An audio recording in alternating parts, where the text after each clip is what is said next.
Pessoal, neste vídeo nós vamos falar sobre a semana agitada que tivemos, principalmente no que se refere à sexta-feira 12+1, onde o Alexandre de Moraes mostrou todo o seu desespero, mandando prender pessoas, soltar pessoas horas depois, e isso tudo em decorrência daqueles vazamentos das mensagens do Mauro Cid lá na revista Veja. Então nós vamos falar sobre este assunto. Antes eu peço que você observe se já está inscrito aqui no canal. Se não tiver, clique no botão inscrever-se. Se inscreva aí, dê essa força para o canal. Ative o sininho das notificações para que você seja notificado sobre novos vídeos que eu poste aqui. E também não se esqueça de deixar aí o seu like e fazer os seus comentários. Quero começar o vídeo mostrando então a notícia que saiu logo pela manhã, na sexta-feira 12+1, e a Daniela Lima voltou toda empolgada para dar a notícia. O ex-ministro do Turismo, Gilson Machado, acaba de ser preso pela Polícia Federal em Recife. Gilson Machado é suspeito de ter tentado, obter um passaporte internacional, um passaporte português, para o tenente-coronel Mauro Cid, ex-ajudante de ordens do ex-presidente Jair Bolsonaro, que acabou se tornando delator na trama golpista. Para que esse passaporte? Para que Cid pudesse sair do país diante do avanço das investigações sobre ele. De novo, é um passo da Polícia Federal no meio do julgamento da trama golpista, que agrava, claro, o caso diante de todos aqueles que já são réus na ação penal que o Supremo Tribunal Federal está analisando. Bom, então você vê aí que a Daniela Lima deu a notícia ali toda empolgada, falando que o Gilson Machado, ex-ministro do Turismo de Bolsonaro, tinha sido preso porque tinha tentado conseguir um passaporte português para que o Cid saísse do país. A Daniela Lima só não explica ali como que o Cid ia fazer para utilizar esse passaporte português para se dirigir até um aeroporto e pegar ali um avião para Portugal, sendo que ele é conhecido, a não ser que fosse tirar ali um passaporte com um nome falso para o Cid, né? Não sei se o Gilson Machado tem todo esse poder para fazer isso. E também o Cid fizesse aí uma cirurgia plástica para mudar o seu rosto para não ser reconhecido. Porque não tem outra alternativa para o Cid ir lá no aeroporto, comprar uma passagem aérea, pegar um avião para ir para Portugal sem ser reconhecido. Porque jamais a Polícia Federal ia deixar ele sair do Brasil. Não é isso? Então é uma coisa sem pé e nem cabeça, uma acusação totalmente infundada. Basta olhar o contexto de toda essa história aí, que realmente não ia funcionar o Mauro Cid pegar então ali o seu passaporte português para ir para Portugal. Se o Gilson Machado quisesse ajudar o Cid a fugir, ele ia pegar um carro, botar o Cid dentro, levar ele ali para o Paraguai ou para a Argentina, para qualquer país desses aí, para que ele fugisse por terra. Por aeroporto, eu acho que ele não conseguiria fazer isso. Mas para Daniela Lima e para o sistema inteiro, parece que eles estão falando para um bando de idiotas, né? Então isso não importa muito. E aí nós temos aqui que horas depois, né? Isso foi na parte da manhã que aconteceu a prisão do Gilson Machado, e horas depois nós já temos a notícia aqui, essa notícia que foi às 19h28. Moraes concede liberdade provisória a Gilson Machado, ex-ministro de Bolsonaro. Gilson deverá cumprir medidas cautelares, como proibição de ausentar-se do país e de se comunicar com os demais investigados. Só que além disso daqui, e aqui não está falando no título da matéria, ele também não pode sair da sua comarca, não pode sair da região da sua cidade ali, além de não poder conversar com as demais pessoas. Um dos investigados aqui seria o presidente Bolsonaro. E nós vemos aí que o Gilson Machado é um cara ativo e estava inclusive fazendo as visitas ali às cidades junto com o presidente Bolsonaro lá no Nordeste. Ele é um forte candidato também ao Senado no ano que vem, lá por Pernambuco. Será que é isso que levou aí o Alexandre de Moraes a fazer essa prisão aí e a apreensão do seu celular? Será que o Alexandre de Moraes já está pensando no próximo inelegível? O próximo forte candidato ao Senado a ficar inelegível, será que será aí o Gilson Machado? Vamos ver o que disse então o Gilson Machado depois que ele foi liberado da prisão. Apenas pedi um passaporte para meu pai, o telefone aqui no consulado português do Recife, do qual ele foi no outro dia, tem 85 anos. No outro dia ele entrei em contato, ele foi lá no consulado, juntamente com meu irmão. E o passaporte dele, se ele não recebeu, está para receber a renovação do passaporte português dele.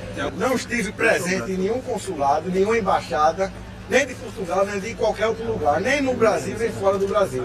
Pois é, né, gente? É tão fácil do Alexandre de Moraes provar que o Gilson Machado está mentindo, né? É só pedir imagens. Tem todas essas embaixadas e consulados aí, tem câmeras, tem registro que essas pessoas entraram ali. É tão fácil de confirmar que o Gilson Machado está mentindo. Por que ele não faz isso? Por que ele não faz isso? Né? E pelo que consta, o Cid já tem, inclusive, identidade portuguesa. Parece que a família do Cid, as filhas, a esposa, tem cidadania portuguesa e o Cid parece que tem, inclusive, identidade portuguesa já. Por que o Gilson Machado ia ficar correndo atrás de passaporte português para o Cid? É uma coisa que não tem procedência nenhuma. Qualquer pessoa que não precisa ser nenhum expert, não, nenhum especialista, como a grande mídia costuma dizer, né, para chegar a essa conclusão. E aí nós temos aqui Enio Viterbo, que é um advogado. Ele diz o seguinte, ó, se os requisitos da prisão preventiva estavam presentes, por que soltou? Então, se tinha requisitos ali presentes para decretar uma prisão preventiva do Gilson Machado, por que horas depois ele foi solto? Esses requisitos sumiram? Se não estavam presentes esses requisitos, por que mandou prender? Ah, mas os requisitos cessaram depois da apreensão do celular. Então faz mandado de busca e apreensão. Se eles queriam o celular do Gilson Machado, somente isso, por que não fez um mandado de busca e apreensão e apreendia lá o celular do Gilson Machado? Ah, mas os requisitos cessaram depois do depoimento. Então intima para depor. Intima para o cara depor lá na Polícia Federal, não precisa prender. Moraes e Gonê, por trabalharem juntos, acabam atropelando o processo legal sem qualquer consequência. Nesse caso, é bem claro que Gonê / Moraes queiram o celular de Gilson Machado, talvez para daí tentar chegar aos seus outros adversários. Que agora os ministros do Supremo têm adversários políticos, né? É interessante isso daí. Está na hora de começar a enfrentar não só Moraes, mas o próprio PGR, né? O próprio Gonê. Então você vê aí que fica muito claro que o objetivo de tudo isso era apreender o celular do Gilson Machado, ainda mais agora que ele está andando com o Bolsonaro lá pelo Nordeste, vai que tem alguma coisa no celular do Gilson Machado que compromete o Bolsonaro, né? Ou outros líderes da direita, né? Então é a tal da pesca probatória que está sendo feita no celular do Gilson Machado. Com certeza vão revirar o celular dele para tentar achar qualquer conversinha ali que dê margem a qualquer interpretação, a qualquer criatividade, né? Use a sua criatividade, não é isso? Que os juízes assessores ali do nosso ilustre imperador fazem. Então é só usar a criatividade em alguma frase solta ali do Gilson Machado para que o celular dele se transforme aí numa bomba. E aí vire mais uma notícia aí na Globo News, na CNN, e ninguém mais fala aí do roubo do INSS. Parece que o objetivo também, um dos objetivos também, é jogar uma cortina de fumaça para que o roubo aos velhinhos aposentados caia no esquecimento de vez, porque ninguém mais fala sobre isso. Ninguém mais fala. Falaram que a culpa era do Bolsonaro, que o Lula estava combatendo a corrupção que o Bolsonaro criou, só que estão preferindo jogar uma nuvem de fumaça ali para que isso caia no esquecimento. Já que a culpa é do Bolsonaro, por que não querem investigar? Por que não querem investigar? Será que é para não ir o irmão do Lula para a cadeia? Se investigar o irmão do Lula pode ir para a cadeia? Será que é isso? Né? E nós temos aqui, a Globo News, Mauro Cid negou ter planejado fugir do Brasil. Ao contrário do ex-ministro do Turismo Gilson Machado, acusado de ter tentado ajudá-lo, o ex-ajudante de ordem de Bolsonaro foi liberado depois do depoimento. Então, eles não prenderam apenas o Gilson Machado, eles prenderam também o Cid, porque o Cid vazou aquelas mensagens dele lá naquele perfil lá do Instagram, o Gabriela R702, que era da esposa do Mauro Cid. O que aconteceu? O Mauro Cid depois negou, falou que era uma fake news da Veja. A Veja foi e gritou 6, né? O Cid trucou, a Veja gritou 6. E apresentou ali as provas, mostrou inclusive selfie do Cid usando aquele perfil. E ali tinha áudios, tinha conversas escritas, e aí ficou claro e evidente, provado, que o Cid usou sim aquele perfil. Diferente do que ele negou lá no interrogatório quando o advogado do Bolsonaro, Dr. Celso Vilardi, perguntou para ele se ele tinha usado o perfil Gabriela R702. Então, a Veja derrubou, desmascarou toda a narrativa do Mauro Cid e provou que ele mentiu no seu interrogatório, e isso, inclusive, dá margem para que a sua delação premiada seja, inclusive, revogada, seja anulada. E se anular a tal delação do Mauro Cid, cai por terra todas as acusações contra Jair Bolsonaro, porque não tem prova nenhuma. O único alicerce de tudo isso daí é a tal delação do Mauro Cid. E aí, nós temos aqui no Correio Brasiliense uma notícia interessante, que essa notícia aqui fala o seguinte, ó, que o Moraes questionou o Mauro Cid em fevereiro, nós estamos em junho, em fevereiro, sobre solicitação de cidadania portuguesa. Então, já estava lá atrás, já tinha essa conversa aí que o Cid tinha solicitado a cidadania portuguesa. Lá em fevereiro, o Alexandre de Moraes questionou ele. A equipe jurídica do Cid respondeu 2 dias depois, negando qualquer intenção de fuga do país. Está aqui, no Correio Brasiliense. Então, a coisa não é essa notícia aí de que o Mauro Cid estava tentando cidadania portuguesa. Isso não é. Até porque não é crime nenhum ele ter cidadania portuguesa. Crime é se ele fugisse do país ou tentasse fugir do país, desobedecendo a lei brasileira, né? Que hoje o Alexandre de Moraes pode ser chamado da lei brasileira. Como diz o próprio Cid nas suas conversas vazadas, né? Ele é a lei, Alexandre de Moraes é a lei. Então, se você desobedecer o Alexandre de Moraes, você estaria desobedecendo, então, a lei. E aí vamos ver agora esse videozinho aqui dos militantes de redação falando sobre o Gilson Machado e o Cid. Olha só o que diz aqui o Otávio Guedes. A quem interessaria a saída do Cid do país? A todos os réus. Porque as provas são muito contundentes, há um consenso, inclusive entre os advogados de defesa, que o veredito será de condenação. Então, tumultuar o processo, e nada mais para tumultuar do que caiu a delação do Cid, que aí você ganha um argumento pelo menos político. Ó, tá vendo? O processo era político, a delação caiu, o Cid mentiu. Porque se você consegue dizer, o delator mentiu, portanto, o meu cliente é inocente, isso juridicamente não se sustenta, porque a gente sabe que as provas estão ali. Mas para o público, isso pega. Para o público, isso pega. Se o Cid vai embora do país, o Cid fugiu porque estava sendo pressionado. Se o Cid, entendeu? Então, é muito mais uma questão política e uma eventual fuga do Cid, que a gente não tem certeza ainda se esse era o objetivo, se tinha passaporte. A gente tem que ter muita cautela e comentar em cima de fatos, mas uma análise possível em cima dos fatos é que uma eventual fuga de Cid tumultua o processo. E é o que mais interessa aos réus hoje, é tumultuar o processo, o que, aliás, também é um recurso da defesa, tá? É um recurso da defesa. Ou seja, o Mauro Cid, se ele foge, isso aí ajudaria os réus, né? Mas aí o nosso jurista importante, Otávio Guedes, militante petista, ele fala que não adianta porque as provas estão ali. Quais as provas que estão ali? Quais as provas contra Bolsonaro que tem ali? Ah, tem a minuta do golpe. Qual minuta do golpe? Onde que está a minuta do golpe que até agora não apareceu? Um papel que estava no Google sem assinatura de ninguém, vai mandar para cadeia alguém? Isso é prova para mandar para cadeia alguém? Quais são as provas que o Otávio Guedes fala aqui? Então você vê que a imprensa hoje, principalmente o pessoal da Globo News, é apenas uma assessoria jurídica do pessoal do Supremo Tribunal Federal. Eles são assessores, eles não são mais jornalistas. Eles ficam ali fazendo a torcida para que Bolsonaro seja preso logo. É um bando de militantes. E nós temos aqui o André Marcília, esse sim, um jurista respeitado, né, que ele diz o seguinte, ó: se comprovado que o Cid mentiu, o que pode acontecer? Ele faz uma análise jurídica, não é uma análise militante como faz o Otávio Guedes e o pessoal da Globo News.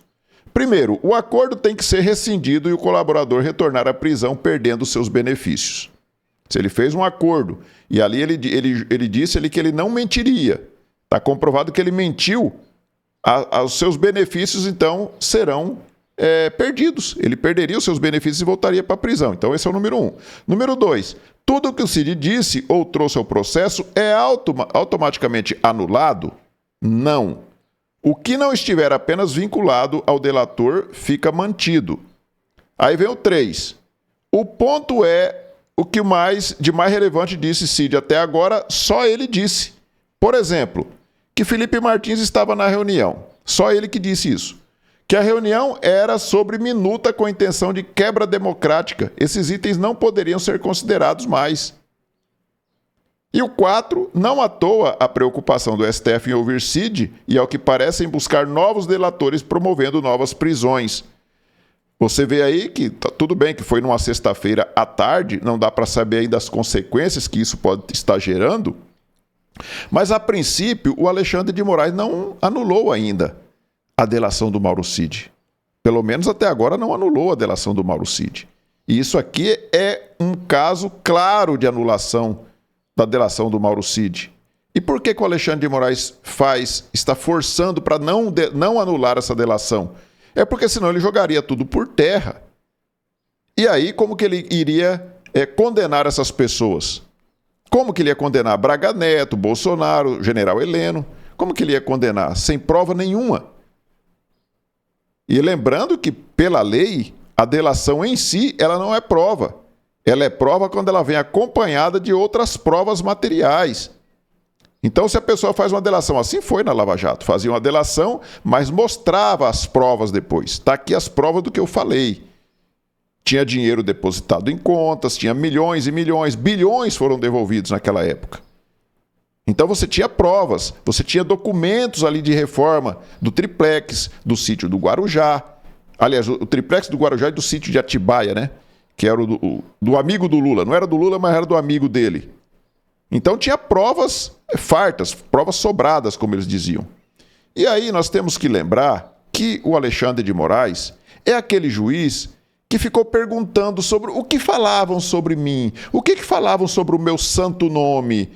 Essas pessoas estavam tomando o meu santo nome em vão? Só faltava perguntar isso, porque olha só isso daqui, gente. Foi conversado algo sobre o meu nome nessa reunião? Sim, senhor. O senhor foi... O quê? O senhor foi muito criticado. Só? O senhor tem que falar a verdade. Sim, senhor. Ministro... Eu estou acostumado. Sim, senhor. E só uma coisa que depois é que a Polícia Federal não está aqui, porque há uma contradição no depoimento. Falou que era conversa de bar, com guaraná e salgadinho. Então não era conversa de bar. Né? Mas o que mais falava sobre mim? É a pergunta do doutor advogado, por favor. Ministro, as pessoas criticavam muito o senhor. As mesmas críticas que o senhor recebe, os mesmos xingamentos, de certa forma, passaram por ali. Não vou dizer que não houve, porque houve, né? Até porque era uma conversa mais... Era uma conversa de bar. Uma conversa de bar. Tanto que... Houve alguma ideia em relação ao centro de gravidade?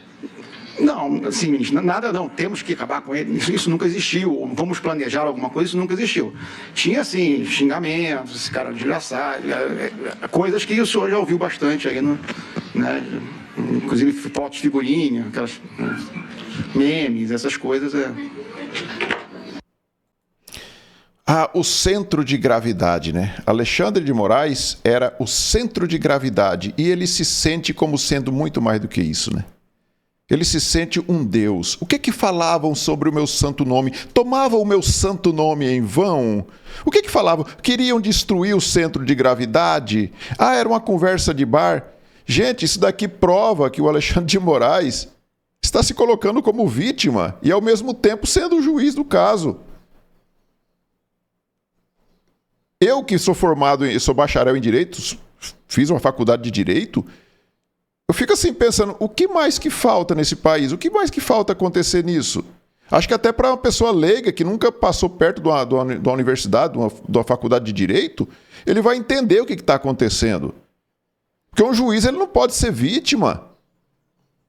Como que você é vítima e você mesmo está julgando o caso em que você é vítima? Isso aqui deixa claro, está mais do que provado que o Alexandre de Moraes ele era vítima no caso. E aí você vê que ele faz ali umas brincadeirinhas, tentando humanizar um pouco a imagem dele, né, para passar uma imagem de que ele não é um ditador, fazendo piadinhas. O fato é que o Cid nem tanto, mas o Gilson Machado, gente, é a nova Débora do Batom. Inclusive o Metrópolis fez uma matéria relacionando esses dois casos. O Gilson Machado com a Débora do Batom. Porque a Débora tomou 14 anos porque escreveu com batom numa estátua. O Gilson Machado foi preso agora sem nem saber por que estava sendo preso. E aí nós vemos os petistas, né? Os petistas são tão amorosos. Vou mostrar para vocês essa postagem aqui da tal Beta Bastos, a tal da Roberta Bastos, né? Uma petista. Olha o que ela diz aqui em relação a Débora, que pegou 14 anos de cadeia. Débora, aquela que vandalizou a Estátua da Justiça nos atos golpistas de 8 de janeiro, vai finalmente cumprir a pena de 14 anos determinada pelo STF. Ela vandalizou a estátua. Acho que vandalizar seria mais ou menos igual aquela estátua do Borba Gato, né?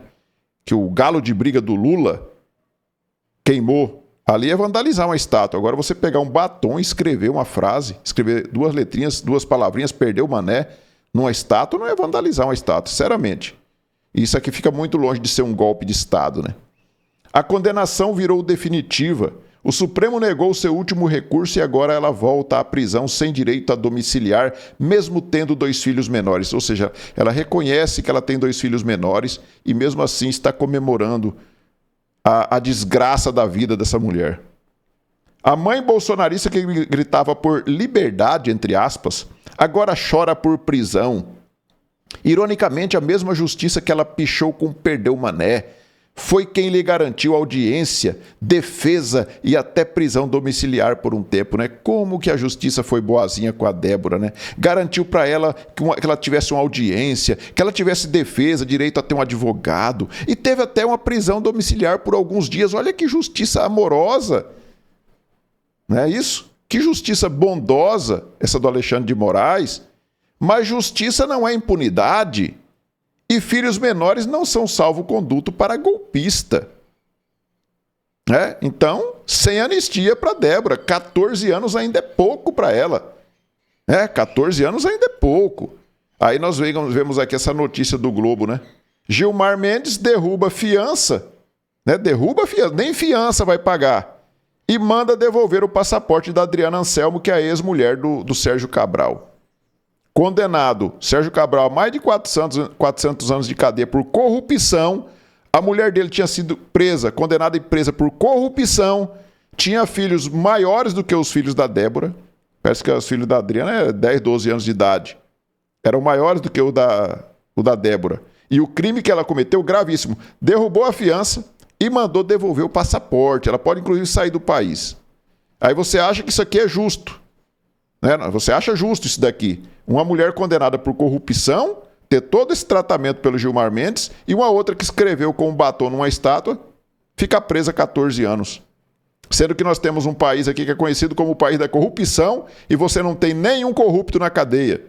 É conhecido também como o país onde as facções criminosas, PCC, Comando Vermelho, comandam aqui o tráfico de droga, e você não vê traficante ficando preso. Dias atrás foi preso aquele rap, né? Aquele MC, né? Que foi preso, aí ficou 4 dias preso e já foi solto. Cara comprovadamente ligado ao Comando Vermelho. Então isso aqui indigna qualquer pessoa que tem um pouco de honestidade intelectual. Temos aqui também no Metrópolis, o Brasil mantém crítica a ações de Israel em meio à escalada do conflito. O presidente Lula é cobrado para romper relações com o Estado de Israel enquanto o país amplia a ofensiva no Oriente Médio. Então, enquanto está rolando todas essas injustiças aqui no Brasil, nós temos aí um presidente que prefere sempre escolher o lado errado. Uma guerra entre Israel e Irã, ele se posiciona do lado do Irã. E nós não podemos esquecer que logo que ele assumiu aqui o governo, teve um navio do Irã que atracou aqui no Brasil. Um navio que, inclusive, era sancionado pelos Estados Unidos, atracou aqui no Brasil. E não se sabe o que ele levou daqui. Então, nós temos aí um governo sempre escolhendo o lado errado. E não custa lembrar que o Irã é aquele país onde essas pessoas que a esquerda vive falando que tem que defender, que você tem que defender as minorias, que não sei o quê. Olha só aqui nessa notícia aqui do Jornal da Cidade Online. Para resguardar a moral, é legítimo executar homossexuais. Essa frase foi dita pelo Javad Zarif, ministro das Relações Exteriores do Irã. Essa notícia aqui é de 2020. Mas até hoje, se uma pessoa dessa aqui do arco-íris for lá, a própria Erika Hilton, que com certeza está do lado do Hamas, do lado do Irã, contra Israel, se a Erika Hilton, também conhecido como Felipe, né, Felipe Santos, deputado Felipe Santos, for lá no Irã, com certeza vai ser pendurado numa corda. Mas essa turma é incoerente ao extremo, são incoerentes ao extremo. Quando o presidente Bolsonaro era o presidente aqui do Brasil, as relações exteriores eram totalmente diferentes. Nós temos aqui uma postagem do presidente Bolsonaro, postagem de hoje, inclusive, que ele fala assim, ó, as relações entre Brasil e Israel no governo Bolsonaro foram marcadas pelo simbolismo da recepção no aeroporto. Somente Trump, Obama e Narendra Modi, que é o primeiro-ministro da Índia, e Bolsonaro obtiveram tal deferência. Deus abençoe Israel, Deus salve o Brasil. Então, para vocês verem aí a diferença. Então, se você é aquele cara que apoia esse pessoal da extrema esquerda aí, apoia o Irã, apoia Hamas contra Israel, saiba que você está apoiando aquela turminha que gosta de pendurar homossexuais pelo pescoço. Tá? Então, se você faz parte desse grupinho aí e você é esquerdista, lembre-se disso. Israel é totalmente democrático. Você pode ir lá e não vai ter problema nenhum. Mas experimenta dar um pulinho ali do lado, ali, na faixa de Gaza, para dar uma conversadinha com o pessoal do Hamas para você ver. Chega lá, você vai lá, todo de arco-íris lá, para você ver o que vai acontecer com você. Tá bom? Então é isso, pessoal. Observe aí se você já está inscrito aqui no canal. Se não tiver, se inscreva aí, deixe seu like, faça os seus comentários. Nós nos vemos no próximo vídeo. Fiquem todos com Deus. Tchau.